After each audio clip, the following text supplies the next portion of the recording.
The reason why I'm making this video is because I see so many people who are self-employed just not taking care of their own health and well-being. And one thing I can say with absolute certainty is if you don't look after you, there will be consequences, and rarely are those consequences positive. So I want to just briefly prompt you, remind you about 4 key areas, just 4 about your well-being and some pointers on how to stay in shape, as I said at the beginning, to try and make sure that your business stays in shape. Because without you, there's no business. And if you're self-employed and your rent and all of your outgoings and your family depends on you, when you're gone or when you're not available, what's going to happen there? So it's important that you try and take care of yourself to maximize your health, your vitality, your energy, to make sure that your business will stay in good shape along with you. So the first key point is exercise. Now, we all know that we should exercise. They recommend 20 minutes of moderately vigorous exercise every day.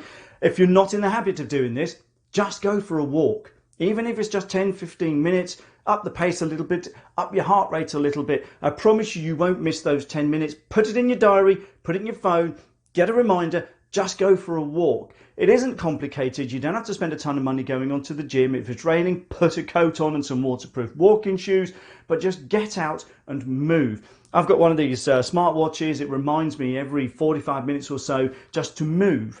And it's a great little prompt. So what I typically do is I walk up and down the stairs here in the house a couple of times. It's not complicated, but if you don't have the enthusiasm or don't feel you've got a time to go to the gym or to work out every day, just start by walking. Walking is a fantastic way to get started. I exercise pretty much every morning, but it's taken me years to develop that habit. And trust me, when it's cold, it's damp and I'm tired, exercising in the cold and damp is about the last thing I want to do, but I'm in the habit of doing it, so that's where it is for me. But like I said, it's taken me a while to get there. So get a spot of exercise. Doesn't have to be a lot. If you're not doing any more, just something is better than nothing.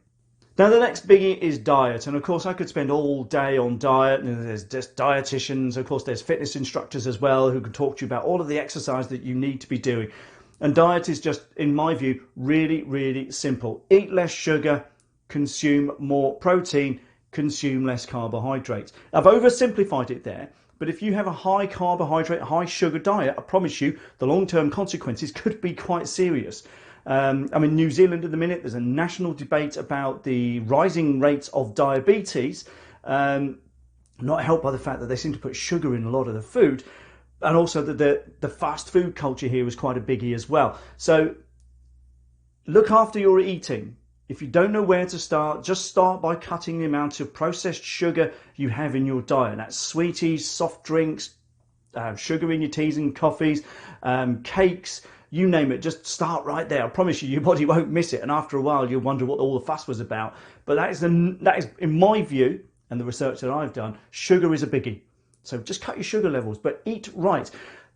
You've probably heard of an apple a day keeps the doctor away. That's easy to do.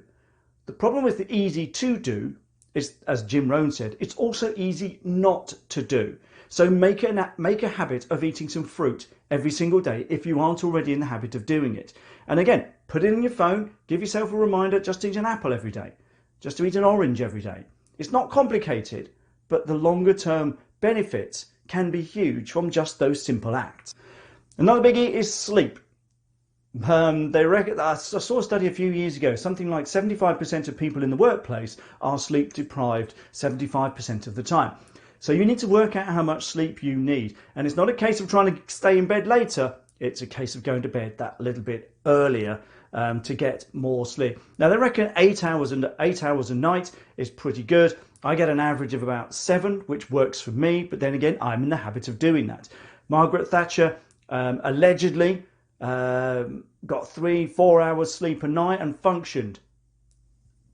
You go figure. But the point is this: make sure you're getting enough sleep. If you're sleep deprived, you won't perform. And I promise you, your long-term health will decline as a result. Your body needs rest and recuperation, and sleep is where it starts. So make sure you're getting a good night's sleep. Make sure your mattress is good. Make sure your pillow is good. So, and whatever you do, keep electronic devices out of the room as much as you possibly can. Any LED light will disrupt your sleep. I promise you, you can do the research. LED lighting disrupts sleep because it suppresses the buildup of melatonin in your body, which is the sleep hormone, and it will stop you and disrupt your sleeping. So work on sleep. Promise you, you won't regret it. And the last one, and it's a massive topic right now, and so it should be, and that's mental health. Look after your mental health. If you're struggling, get help. If you're really having a hard time, just talk to somebody. Talk to somebody you trust. Just air things out. Look for ways of taking care of your mental health, because ultimately it's a big, it's becoming more appreciated at the moment, but mental health is a massive topic. And last year, 2020, we had the lockdowns, etc., and mental health for many people took a massive nosedive. So, and we're going to be picking up the pieces of that for some time. But whatever, if you're struggling mentally, struggling emotionally, please go and talk to somebody. Please get help. Do yourself a favor. I've heard it said on Facebook, little posters that say, if you're struggling, get help. I'd rather hear your troubles than hear about your suicide. So please get help. If you are struggling, talk to somebody. There's loads of stuff out there available now in almost all countries, but do it. And even if it is just somebody who's been there and done that, talk to them. Your mental health is important. And all of these 4 factors, they all add up. You cannot neglect any single one of them for long without some serious repercussions. So I would urge you, get into an exercise routine, even if it is just a 15-minute walk a day. If it elevates your heart rate, makes you a little bit warmer, it's doing a job. Eating, cut sugar, cut all the crap out of your diet, eat healthy, eat more fruit and veg. If it's green, it's good for you, typically, unless it's been in the fridge for years and has fuzzy green, don't eat that. Sleep, get good sleep. Make your sleeping environment better. Get to bed earlier. I promise you, this is one of the most underappreciated things about being a healthy and productive person. If you don't get enough sleep, it doesn't matter how healthy on the other areas you are, promise you're going to underperform. And to be honest, a lack of sleep will have a knock-on effect onto your mental health. So again, put them together, work on them. And like I said, if you're struggling between the ears, talk to somebody, get some help. Don't sit on it, don't wait, talk to somebody. It's better to act sooner rather than later.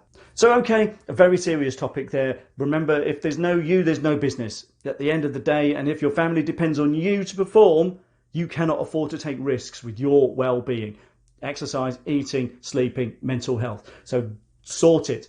Get it dealt with, get into good routines. I promise you, it doesn't have to cost you a ton of money. You don't have to go to a gym. You don't have to have expensive counselling. You don't have to have a £1,000 mattress. You just need to make your environment better, more conducive to you being a healthy person. And I promise you, the healthier you are, the better you'll perform. The better you perform, the better your business will be. The better your business will be, it's quite likely you'll have more money in the bank because you'll be producing on a more effective basis. So that's it. I really hope something there has reminded you to get into some good taking care of yourself habits. It is a big deal. It's a big deal. So take care of yourself. If you've got questions, like I said, ask, like and share. Be good to get it out there even further and wider. But that's it. I'm going to stop talking now. I really appreciate you watching. Thanks a lot, and bye for now.